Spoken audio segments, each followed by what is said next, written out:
And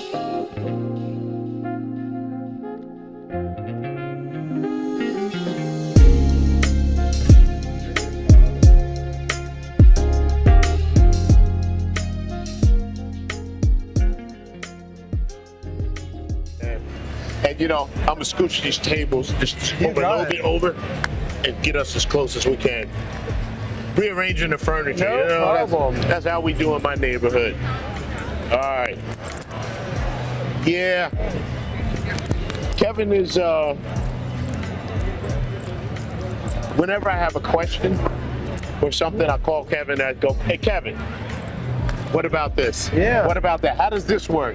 Yeah. Right. How do I talk to Drew Newman? Oh, He's like, all right, let me tell you how to do it, man. Let me share a cigar with you. Yes. This is the American, you know, because you went to our factory in Tampa. The new size, it's 100% all-American, and it's a new size, the Perfecto. We're going to get some B-roll and talk about that. This is going to be my first cigar for the day. Can you believe it? Mine too. Yeah. I was busy running around.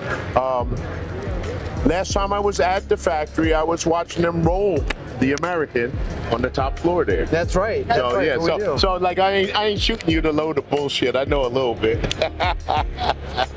All good. Yeah. So, Drew Newman, LeeMack912. We are here at the trade show 2026. How long has your family been in the business? How long has the company been around? Well, LeeMack, my great-grandfather, J.C. Newman, founded our family business in 1895. And 4 generations and 131 years later, here we are, still rolling cigars by hand the same way that he did a century ago.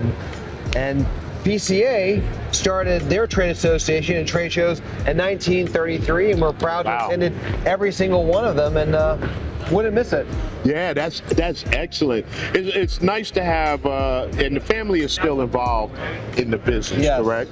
Yes. So that's nice to have generations that are involved in it, that are interested in it. Sometimes families have businesses. That's true. And the next generation says, we're not interested in that stuff, Pop, you know. That's true. So my great-grandfather started our company and passed the business down to my grandfather, who passed it down to my father and uncle. Right. We're in the process of passing it down to my cousins and me, and so we're a true American family business. I like it. I like it. So today we are smoking the American in a new size. The original American came out. What size was that? That was a big cigar, wasn't it? The original American, when we relaunched the brand in 2016, was in 5 sizes: a Toro, a Robusto. Actually 4 sizes: Toro, Robusto, Torpedo, and Churchill. We added a double Robusto, and now we're adding a Perfecto. Okay, the Perfecto is nice. What's the ring gauge on this? Because it feels like it's a refined Perfecto to me. That's a great question. Probably 52. Yeah. It so like 52. I mean, it's thicker in the center than in the top or the bottom. But it's also not so thick in the center. Sometimes the Perfectos are a little big, you know. This one is nice. So tell me about what we got inside of here. What kind of tobacco we smoking here? I'm assuming we got some American tobacco. So what makes the American unique is that's a 100% all-American cigar. Every leaf inside this cigar is grown in the United States. It's handmade in the last cigar factory in America. Right. And everything about the packaging, the box, the wood in the box, the paper, the bands, the inks, the hinges, the cellophane, everything is all made in America. Made in America. Start to finish. Okay, that's excellent. That's good tradition, good cigar. What's the price on these, Drew? The American retails for it's just a retail price of between $18 and $22 per cigar, which is a little more expensive than the typical cigar. However, it's because that it's made in America and it has American labor. When my great-grandfather started our company in 1895, there were 40,000 cigar factories all across the United States. Today, we're the last ones left. And one of the reasons is that because LeeMack, the cigars that you and I enjoy together, they're made by hand. Now, there's a lot of labor involved, and the cost of labor is so much higher in the United States than it is in Latin America. Oh, yeah. Which is why every other factory closed and moved overseas. Right. All right, cool. So what else you got going on? What's going on for the rest of 2026? I'm sure you're excited about some things that are going on with J.C. Newman. What's happening? Well, there's so many things, I don't even know where to begin. But one thing I want to highlight is, in fact, that this is the 250th anniversary of the United States this year, and we're very proud to be part of the U.S. government America 250 program, where all the cigars we're rolling by hand in the United States have the official America 250 bands on them. So these are official cigars of the 250th anniversary of the United States. And that includes the American that we're smoking now, along with Angel Cuesta Rosado, Angel Cuesta Shade, Leroy Neiman, and Tampa Smokers. And we're also introducing some more new cigars here at the trade show. We have a new size of our Brick House Maduro line. Brick House Maduro is a fantastic cigar that we roll by hand in our factory in Nicaragua. The top selling size is the Mighty Mighty. It's a 6x60, and we're introducing today the Mighty Mighty's bigger brother. Oh Lord, it's called the Commodore. And the Commodore is 70 ring gauge, but it's 5.5 inches. So most thick cigars 70 by 5.5. So might be 70 ring gauge, but it might be 7 inches. This is a 5.5 by 70, so it's thick, packed full of flavor, but it's not too long, it's not too big, it's still approachable, accessible, and we're very excited by that. Okay, exactly. Good. And then, so you say excited about a lot of things, right? So what else is going on? Doesn't have to be cigar-wise. What else are you excited about for 2026? So our factory, as you know, LeeMack, because you've been there, is a tourist destination in Tampa. Not only do we roll...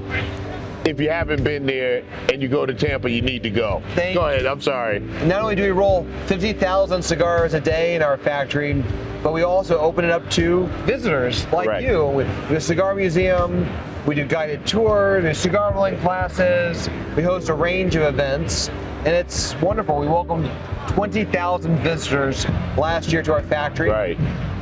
And now we're working on restoring the building across the street. That was built the same year as our factory, 1910. And when that building opens at the end of this year, we'll have a restaurant, a cigar lounge, and a 11-room inn upstairs.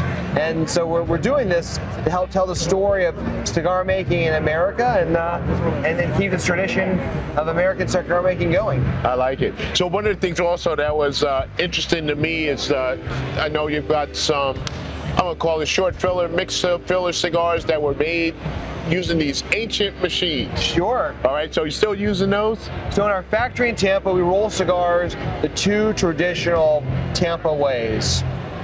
First, we roll cigars like the American by hand on the 3rd floor. And then on the 2nd floor, we roll cigars using antique hand-operated cigar machines that my great-grandfather bought in the 1930s during the Great Depression as a way to save on labor costs, make sure that cigars were affordable. No one had any money during the Depression. So we still roll cigars those two traditional ways, and being inside our factory is like stepping back in time. So I'm a mechanical engineer by trade, I've done a lot of other things, but just sitting there watching those machines work and looking at it and seeing how old it was, that was amazing to me that somebody's there still keeping those things working, Well, what amazes me is that today engineers like you have technology, computers, calculators, have ways of designing machines using modern technology. But these machines that are 90 years old, someone like you designed them without the help of a computer, technology, without help of a calculator, pen and paper, and made it all work. I think that's fascinating, is we have this antique technology that we're still using almost a century later. Well, that's good. Well, Drew, I'm not going to take up too much of your time. I appreciate your time and coming out here talking to the folks. I know it's a lot of talking. It's busy at the trade show. But we're in a relationship business. What makes cigars different from so many other things is that it's about the people. And cigars bring people together. Absolutely. So, LeeMack, is a pleasure welcoming you to our booth, a replica of our cigar factory in Tampa. I look forward to welcoming you back to our factory again soon. All right, I appreciate you so much. Thank you so much, Drew. Thank you. How's that? That was good, man.